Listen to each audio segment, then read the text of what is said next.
Hello friends, इस video के अंदर हम पढ़ते हैं रासायनिक संयोजन का दूसरा नियम जो कि है स्थिर संघटन या अनुपात का नियम। तो दोस्तों इस नियम के बारे में हम समझते हैं, तो वीडियो को एंड तक देखना। चलिए अपन स्टार्ट करते हैं।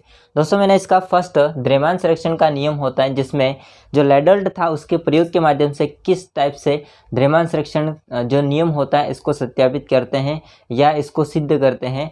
तो ये मैंने आपको पढ़ा दिया है, अगर नहीं देखा है तो लिंक है डिस्क्रिप्शन, जाके देखिए या ऊपर आई बटन पर क्लिक करके आप देख सकते हैं। तो देखिए इस वीडियो को एंड तक। दोस्तों हम बात करते हैं स्थिर संघटन या अनुपात का नियम। ये होता है क्या एक्चुअली, इसको समझते हैं। दोस्तों ये दिया था जोसेफ प्राउस्ट ने। किसने दिया था? जोसेफ प्राउस्ट ने दिया था। जोसेफ प्राउस्ट ने वैज्ञानिक का नाम है। ये क्या कहता है, एक बार हम पढ़ते हैं इसको, फिर आपको मैं एग्जाम्पल से समझाऊंगा तो पूरा आपका क्लियर हो जाएगा। देखिए इस नियम के अनुसार किसी यौगिक में तत्वों के द्रव्यमानों का अनुपात, किसी यौगिक में जो तत्व हैं उनके द्रव्यमानों का अनुपात सदैव समान होता है, सदैव समान होता है, सदैव स्थिर रहता है। ठीक है, चाहे यौगिक किसी भी विधि या स्रोत से, यहाँ पर ध्यान रखना, चाहे यौगिक किसी भी विधि या स्रोत से प्राप्त किया गया हो। अब मैं आपको एक एग्जांपल देता हूं ताकि आपको क्लियर हो सके। देखिए उदाहरण के लिए हम समझते हैं। देखिए हमारे पास में है H2O, इसको हम क्या कहते हैं दोस्तों? जल कहते हैं। अब मैं आपको बताता हूं कि जल के स्रोत की हम बात करते हैं, कहाँ कहाँ से ले सकते हैं। देखिए हम बात करते हैं, नदी से पानी लाएंगे, हम कुओं से पानी लाएंगे, ठीक है। हम अगर समुद्र से लाते हैं, नल से, झील से या बारिश से, कहीं से भी पानी लाएं, लेकिन दोस्तों इसका जो अणुसूत्र है जल का वो H2O होगा। और H2O में जो तत्वों के द्रव्यमानों का अनुपात वो कितना होगा? तो ये है आपके hydrogen oxygen, hydrogen oxygen, hydrogen है 2, ऑक्सीजन है 1, ये है तत्व। अब इसका द्रव्यमान का अनुपात हम बात करते हैं, द्रव्यमान अनुपात, द्रव्यमान का अनुपात। देखिए हाइड्रोजन होता है, इसका द्रव्यमान कितना होता है? तो हाइड्रोजन का द्रव्यमान होता है 1 और 2 हाइड्रोजन का द्रव्यमान कितना हो जाएगा? 2 अनुपात ऑक्सीजन। ऑक्सीजन का द्रव्यमान कितना होता है? ऑक्सीजन का द्रव्यमान होता है 16, क्योंकि इसकी परमाणु संख्या होती है 8, तो यहाँ पर क्या हो जाएगा? 16। दोस्तों हम लोग यदि जल को इसके किसी भी स्रोत से लाए, जल को हम नदी से लाए, कुओं से लाए, समुद्र से लाए, लैंग्वेज को आप देखते जाइए, यहाँ पर समझते जाइए।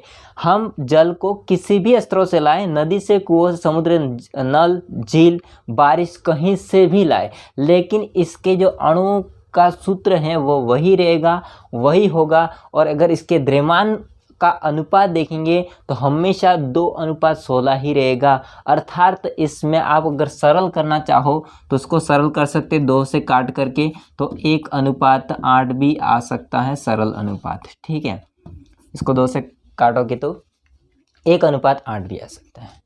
अगर दोस्तों ये अनुपात नहीं आता है तो फिर आपका जल नहीं है। अगर ये अनुपात आता है तो फिर आपका जल का अणुसूत्र ये है, और जल को हम किसी भी स्रोत से प्राप्त करेंगे उसका द्रव्यमान होगा। तो प्रत्येक तत्व होते हैं उनके द्रव्यमानों का अनुपात स्थिर रहता है, समान रहता है। इसी को हम क्या कहते हैं दोस्तों? स्थिर संघटन या अनुपात का नियम। एक मैं एग्जाम्पल और देता हूँ, देखिए आदि। ओके, एक उदाहरण में दूसरा देता हूं, ये फर्स्ट है, ये सेकंड।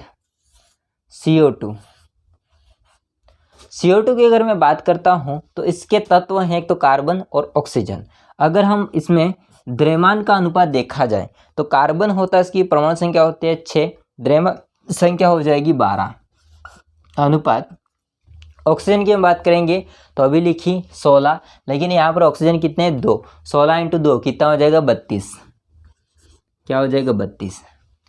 अब CO2 को हम कहीं से भी प्राप्त करें, मतलब इसको बनाना है तो कहीं से भी हम प्राप्त करें, किसी भी विधि से प्राप्त करें, लेकिन इसके द्रव्यमानों का अनुपात 12:32 ही होगा। देखते हैं हम, देखिए यदि हम दोस्तों K2CO3 होता है, इसकी रिएक्शन, ये फर्स्ट बात है, K2CO3 होता है, इसकी रिएक्शन 2HCl से करवाते हैं, ठीक है। तो यहाँ से बन जाएगा दोस्तों 2KCl plus H2O plus CO2। ये हमने क्या किया, ये हमने K2CO3 की रिएक्शन 2HCl से करवाए और यहाँ पर दूसरे प्रोडक्ट प्राप्त हुए, साथ में हमको CO2 मिला।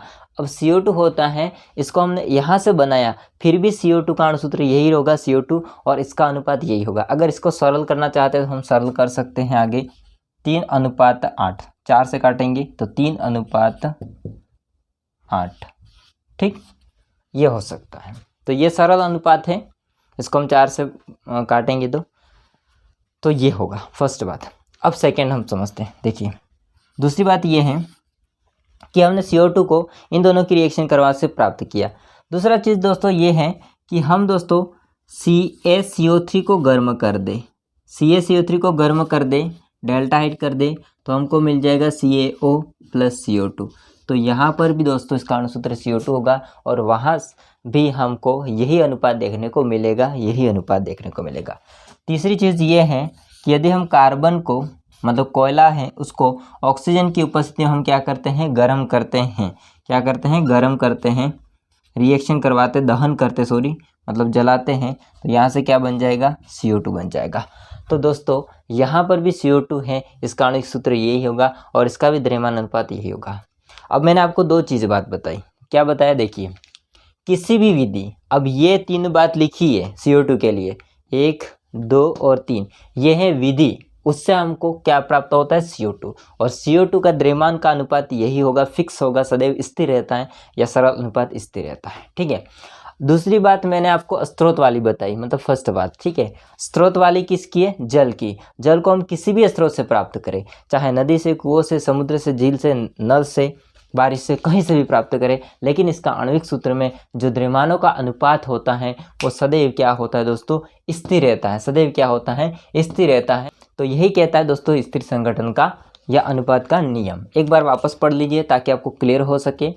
इस नियम के अनुसार किसी भी यौगिक में तत्वों के द्रव्यमानों का जो अनुपात होता है वो दोस्तों सदैव समान होता है, सदैव समान होता है। चाहे यौगिक किसी भी विधि से, ये विधि आ गई, चाहे इसको स्रोत से, तो ये स्रोत आ गए, उससे प्राप्त किया गया, हमको कोई फर्क नहीं पड़ता है इस बात के कि इसको कहीं से भी लाए, कहीं से भी बनाए, लेकिन इसके द्रव्यमानों का अनुपात हमेशा एक सदैव समान रहता है, स्थिर रहता है। यही कहलाता है स्थिर अनुपात या संघटन का नियम, ठीक है। तो दोस्तों आई होप को सारा समझ में आया होगा, और बाकी कुछ भी डाउट है तो कमेंट करके बताएगा। वीडियो अच्छा लगा हो तो लाइक करना, चैनल को सब्सक्राइब नहीं किया तो कर देना। मिलते नेक्स्ट वीडियो में, तब तक के लिए जय हिंद, वंदे मातरम। स्क्रीनशॉट